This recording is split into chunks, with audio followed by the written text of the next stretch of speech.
గలగల పారే ఏరు నడుగు, జలజల జారే నీరు నడుగు, కిందికి దూకే జలపాతాల నడుగు. అణువణువు నా కిందికి జారిపోతున్నా అంత సంతోషంగా ఎలా ఉండగలము? ఒక్కో మెట్టు దిగిపోతున్నా ఎలా ధైర్యం పొందుతున్నావని.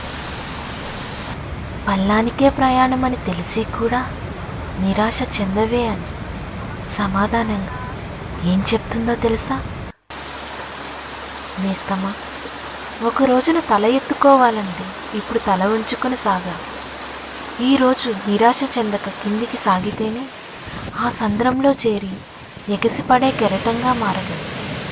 ఇప్పుడు నేను కిందికి దూకే జలపాతమే కావచ్చు, నా ప్రయాణం పల్లానికే కావచ్చు, కానీ ఆ సాగరంలో కలిశాక అప్పుడు నేను ఉవ్వెత్తిన ఎగిరి ఉప్పెన కాగలను. ఎవరినన్నా ఎదిరించే బలం పొందగలను, ఎంతటి వారితో అయినా పోరాడి గెలవగలను. అందుకే నిరాశ చెందను.